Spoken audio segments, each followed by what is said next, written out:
Okay, so I'm from Washington State, Tacoma, and Great Pacific Northwest.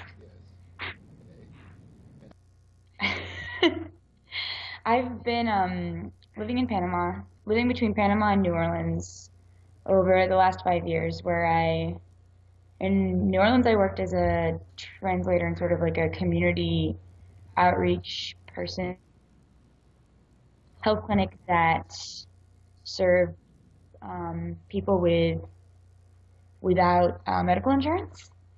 And then in Panama, I was working in a rural indigenous area as basically managing a small health and empowerment program. And so our role was not to give talks about health; it was more to connect community members with different types of experts and information and government officials, and sort of help them get to a place where they felt more confident communicating with these different groups, and also sort of making demands of the government, and also kind of deepening their ability to analyze the situation in their own community, and then come up with priorities as part of a community for what they hoped their own development would look like, and then present that to different entities in a way that those entities could understand. Yeah, I've mostly been in Central America. Um, for logistical reasons as much as anything else, and chance. I, like many people, I mean, my dad speaks French, and when I had hoped to take French in high school, he very much pushed me towards taking Spanish, because I think at that point he saw um, much more utility in being able to speak Spanish than being able to speak French in most parts of the United States. And so I guess that could be, as for many people, like the first entrance towards Latin America was just starting to take interest in the Spanish language, which meant that when I was in university and interested in looking at the dynamics between like conservation and development, so like the human and environmental side of this, the place that I chose to study abroad and look into this more deeply was Latin America. And it was chance high school in Tacoma, which is a pretty, I mean, it was a public school, it was pretty diverse, and I definitely took classes with students from Mexico, some of which dropped out for a year or two to work and help support their families and then came back. So I wouldn't say that the community was completely invisible, but I do think that it was not necessarily on my radar at that point. And this is something that I found in a lot of ways, that like when I went to Latin America, there were a lot of things I came back and saw that I hadn't seen before. Um, so the area where I worked in Panama happened to be right next to one of the largest undeveloped copper deposits in the Americas.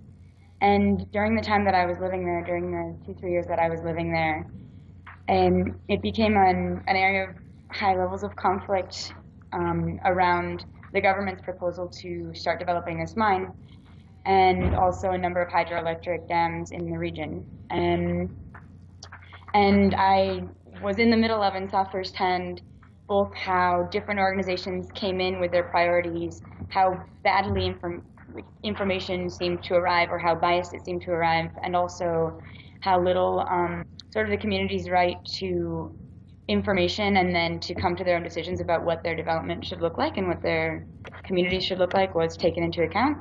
And then also just the increased levels of internal conflict during this entire process. And it culminated in a series of very violent protests where 2 people were killed, many were incarcerated, including minors, beaten. And in this moment, I felt like very much unprepared, and also very much alone, since I was not part of a network that could really act on what we were dealing with. And I was very clear that it wasn't my job to say or right to say whether there should or should not be a mine, because it's not my home. But I felt very strongly that there was a need to speak out against oppression and violence and to stand up for the community's right to come to that decision. And about that time, someone sort of by chance sent me the application to work with GAP. Right. And in a lot of ways, that was what brought me here, was searching for both, what is the role of a foreigner in supporting the rights of these communities, in really standing up for what I believe is the right of people to decide what their future looks like, Right. um, and be well informed about their options, And, and also how my role as an international person, both in the States and in like Latin America, what that looks like, and how we can sort of pressure the entities that come from my country, for example, to support those types of rights. And so that's something that I see as being pretty central to what Accompanied is about and what Nisga's work is. And I would essentially, like what I most respect about Nisgua is that ability to hold that complexity, right? for you. Um, I mean, the situation that I witnessed and was in the middle of, although not an actor in many ways, in Panama was incredibly complicated. The I remember that I remember at one point a pro mining NGO that received all of its funding from a small mining exploration company in Canada brought a small delegation of people from the area to Chile to um, to see how the mines work there and kind of to show off um, the good sides of mining. And I remember being very frustrated when the delegation came back and was explaining to the communities, first of all, that well there was no environmental contamination because they just or desviar, like they just changed the course of the river, and sort of this comparison of a desert situation to a humid tropical situation. And then something that broke my heart a little bit was them saying, and there's work there because the women can work washing the miners' clothing. It creates jobs, and the mining company provided a better road and 6 computers for the school. Um, and that's not exactly answering the question, but it was one of those poignant moments where I think I realized how complicated the situation of the people and communities are, that like they're Yeah. And they're considering and like and the you're benefit and of you mine being 6 computers in the school. exactly, and you are aware that this is that whole operation was really a public relations uh, move on the part of the mining companies to convince people to go for it. I've been seeing, for example, even a little bit within the Idle No More movement up in Canada, Uh-huh.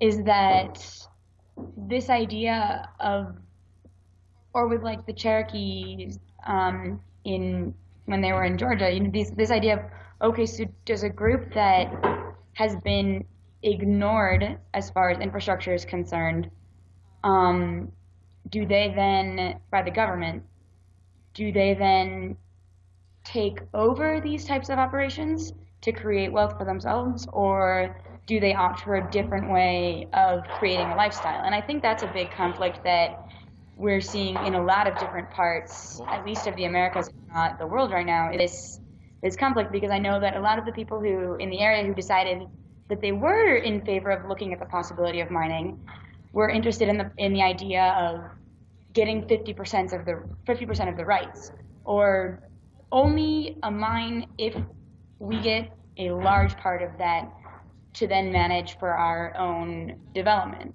so that is Um, that you do what some see groups that in in Canada, Guatemala that's being part of the discussion is that the leaders of these indigenous communities are actually saying, well, we can be in favor of mining if we have some guarantees that our community is going to genuinely benefit from it. right? Yeah. And so I think that And I mean, like I said, in Panama, also environmentalist groups would come in and their information would not necessarily be scientifically sound always either, right? And so I think that, like you said, there are a lot of actors that come in with very strong opinions, Yeah. um, and I think that these are very complicated conversations for in these areas, right? What kind of route do we want to take to development? What do we want our future to look like? And then what are possibilities to even get there? Yeah. And are we going to try to go with the system and use it to our favor, or are we going to try to have a different way of operating? And I think what happened in Panama is I started researching in other areas, in Ecuador, in Costa Rica, in Peru, and now in Guatemala, is very by the book, sort of the strategies that different groups take. And you start to see the same patterns and you start to recognize the same types of strategies, to try to convince communities, to try to bring in these projects that are to create a huge amount of earnings. And I think also seeing which actors are involved. What makes it particularly, I guess, for example, what we were saying, Washington State has almost all of its electricity produced by hydroelectric plants, and it's something that in general people tend to be very proud of, that it's mostly clean energy production. Um, there's a discussion around that, but in general, people are pretty proud of it. But I also think that it's very different when you take a context where, for example, in Guatemala, um, a dam that was built 30 years ago, the people living alongside of it who were massacred and like Yeah. displaced Yeah. still have not received electricity or um, any sort of reparations Yeah. for their losses in that move, even though they had agreed Yeah. that they would. Or in the current situation where people are, for example, with like Palo Viejo, people are protesting, blocking the roads. Their leaders are put in prison, and then when they agree to negotiate to get their leaders out of prison, the negotiations are used as a delaying process while the company continues to construct the the the dam. And so I think in this context, it pushes communities even more towards this feeling that they can't manage the process to any benefit for themselves, because the way that things happen in this country and the patterns show again and again that these types of projects are implemented with a very few benefiting from them. Can you Hmm. So it's a particularly interesting time here in Guatemala, although I feel like that gets said every month, not every year. Um, but there are two parallel processes